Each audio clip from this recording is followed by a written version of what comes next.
हिंदुस्तान के निवासी जो है वो एक ही चीज है, हम सब को एक्सेप्ट करना होगा कि हम सब बनिया है। बनिया का मतलब स्मार्ट सिटी के नाम पर मैं सुनता हूं कि 2200 करोड़ रुपया मिला है मुजफ्फरपुर को, वैसे ही सारे तिरुत कंस्टिट्यूएंसी के यहाँ सभा में आए हुए बुजुर्ग, आदरणीय बुजुर्ग, मेरे बड़े एवं छोटे भाइयों, मित्रों, बहनों, आप सबका मैं अभिनंदन करता हूं। मुझे जन स्वराज ने जो मौका दिया है ये आप लोगों को रिप्रेजेंट करने का तिरुत कंस्टिट्यूएंसी से, तो डेफिनेटली आप विश्वास रखें कि मैं उस उम्मीद पर पूरा खरा उतरूंगा।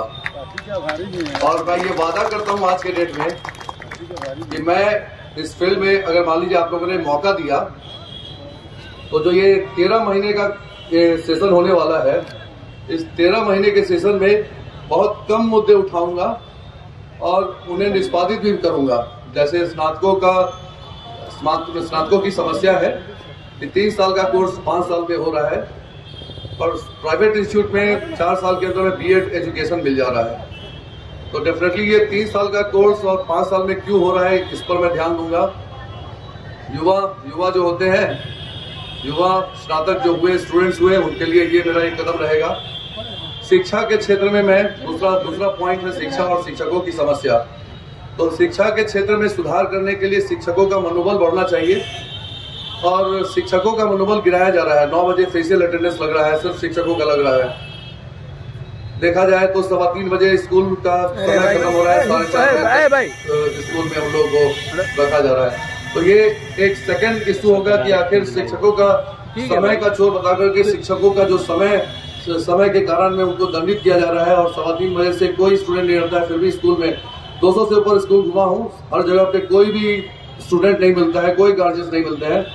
एमएलसी बनने के बाद में वहां जाऊंगा, आप पत्रकार महोदय सबके साथ में जाऊंगा, वीडियोग्राफी करवाऊंगा और सारे अभिभावकों से पूछूंगा कि क्यों आप अपने बच्चों को 3:15 बजे के बाद में नहीं रखते हैं, और अगर नहीं रखते हैं तो इन शिक्षकों को 3:15 बजे के बाद में 4:30 बजे तक का जो दंड आज के डेट में मंत्री और मंत्री के जो संतरी है, यानी कि मंत्री के जो भी सचिव है, वो क्यों दे रहे हैं। अगर ऐसा ही है कि नियम अगर नहीं स्ट्रॉन्ग करना है तो बाकी भी सर्वेंट, गवर्नमेंट सर्वेंट जो है, सरकारी नौकर जो भी बाकी है, उन सब के साथ में भी इसी तरह का सख्त नियम लागू किया जाए। दूसरा चीज है कि चिकित्सा, तीसरा पॉइंट है चिकित्सा। तो चिकित्सा के क्षेत्र में भी मैंने एक चीज देखा है कि मेडिकल कॉलेजेस या हॉस्पिटल्स में जितने भी डॉक्टर्स होने चाहिए, स्टाफ होने चाहिए, वो नहीं है। यहाँ तक कि मेरे नाना जी स्वर्गीय नाथ पांडे जी के द्वारा जो मेडिकल कॉलेज एसकेएमसीएच खोला गया था, उस मेडिकल कॉलेज का रिकॉग्निशन रीऑर्गेनाइज होने वाला है, यानी कि खत्म होने वाला है। और सरकार हॉस्पिटल पे हॉस्पिटल, मेडिकल कॉलेज पे मेडिकल कॉलेज को ले जा रही है। अभी सुपर स्पेशलिटी हॉस्पिटल खुला है, नड्डा जी के द्वारा इनॉग्रेशन हुआ था, उसके अंदर में कोई भी सुविधा नहीं है। सीटी स्कैन 5 साल से सड़ चुका है, एमआरआई एसकेएमसीएच का गायब होकर के और वो यहाँ से निकल चुका, वो लिस्ट में है लेकिन हमारे यहाँ पर दिया नहीं गया। एमआरआई बहुत महंगी मशीन होती है, प्राइवेट में या फिर गवर्नमेंट में एक मरीज को 4,000, 5,000 से 15,000 तक लगता है। सरकार अगर ये मशीनें फ्री नहीं दे पाएगी, 5 लाख का अल्ट्रासाउंड मशीन देती है, गंदी सी गंदी मशीन देती है, तो जो आम मरीज हैं जिनके पास में पैसा नहीं है, वो तो अच्छी मशीन, अच्छी सुविधा नहीं लेंगे तो वो प्राइवेट में जाएंगे। तो आप उसके बाद में कहेंगे डॉक्टर लूट रहा है। डॉक्टर नहीं लूट रहा है, सरकार लूट रही है। सरकार अच्छी मशीनें नहीं दे रही है, डॉक्टर्स को ड्यूटी वहां पर नहीं दिया जा रहा है, होम पोस्टिंग नहीं दिया जा रहा है। होम पोस्टिंग के नाम पर एक अमाउंट फिक्स कर दिया गया है, जिस अमाउंट के अगर देने पर ही मान लीजिए कि एक assistant professor, SR, doctor, professor, हर चीज का एक रेट लगा दिया गया है। वो रेट देने पर ही आज के डेट में पोस्टिंग होती है, होम पोस्टिंग। तो होम पोस्टिंग आपको सुपरिटेंडेंट लेवल, प्रिंसिपल लेवल, यहाँ तक कि जितने स्कूल है वहाँ पे प्रिंसिपल लेवल पे होना चाहिए, या फिर डीएम लेवल पर आप कर दीजिए। बहुत सारे शिक्षक हैं जो यहाँ पर रखे हुए हैं। और उसके अलावा एक शिक्षक को 45,000 का जॉब मिलता है। क्या 45,000 के अंदर में आप होम से, अगर किसी का घर है, अगर मान लीजिए गया और उनको आप मुजफ्फरपुर या फिर सीतामढ़ी, शिवहर में जॉब देते हैं, तो या तो उन्हें 2 ही चीज स्थिति होगी, या तो 2 घंटा 3 घंटा जर्नी करना पड़ेगा बाइक से और 9 बजे सुबह में पहुंचना होगा। मोकामा में 2 शिक्षक अभी मौत हुई है, तो वो जल्दी पहुंचने के कारण में हो रही है। रात में सोएंगे नहीं, 5 बजे निकलेंगे घर से, तब जाकर के 9 बजे पहुंचेंगे। सब कुछ काम संपादित करने के बाद में 9 बजे 5 बजे जगने वाला आदमी फिर 4:30 बजे घर जाएंगे, 8 बजे पहुंचेंगे। हो सकता है अगर दूर से आ रहे हो तो 10 बजे पहुंचेंगे। कहाँ से उनको आप मनोबल आप अच्छा कर पाएगा? वो अपने बच्चों का नहीं सोच सकते। अपने घर में अगर उनके कोई भी बीमार पड़ते हैं, तो हमारे ही घर में कोई बीमार पड़ते हैं तो रात हम लोग का 12-1-2 बज जाता है इलाज करवाते हुए। वो तो ये भी नहीं कर सकेंगे कि हॉस्पिटल भी अपने गार्जियंस को ले जा पाएंगे। तो आप शिक्षकों का मनोबल तोड़ रहे हैं सिर्फ अपने गुरूर में। आपका गुरूर ये है और आप कहते हैं कि शिक्षक से अच्छी शिक्षा नहीं देते। आप उनको समय की सीमा कम कीजिए, होम पोस्टिंग करवाइए उनको। सारे शिक्षक और चिकित्सक सबको होम पोस्टिंग दीजिए। आप यहाँ मुजफ्फरपुर में 2000 से ऊपर डॉक्टर्स बैठे हुए हैं। आप जैसा भी आपने पहले पैमाना रखा था उसमें कुछ ना कुछ गलती हो रही है, तो आप पैमाना चेंज कीजिए। जेएनयू और ये दिल्ली यूनिवर्सिटी के जो स्टूडेंट्स हैं, जो कि आज के डेट में IAS IPS का यूपीएससी एग्जामिनेशन क्लियर करिए, प्रिलिमिनरी क्लियर कर लिए है, अगर मेंस क्लियर कर लिए है तो वैसे लोगों को आप डायरेक्ट अपॉइंट कीजिए जो भी मेंस क्लियर कर चुके हैं और वो वाइवा में छट गए, जिस सब्जेक्ट के हो, इतिहास के हो, भूगोल के हो, जिस सब्जेक्ट के हो, उस सब्जेक्ट का उनको शिक्षक बनाइए, प्रोफेसर बनाइए। तो आपको अच्छा बिहार में क्वालिटी टीचर मिलेंगे। लेकिन आप कर क्या रहे हैं? आप जात के आधार पर, आरक्षण के आधार पर बिहार को बांट रहे हैं। बिहार को 2 भाग में आपने बांट के रख दिया है। जात के नाम पर बांट दिया है या फिर धर्म के नाम पर बांट दिया है। फलना जाति, फलना पार्टी का, फलना धर्म, फलना पार्टी का। और उससे भी नहीं अगर आपका मन भरता है तो आप वहां पर आप आज के डेट में एक फॉरवर्ड बैकवर्ड एक राजनीति खेल रहे हैं। नहीं, बिहार नहीं।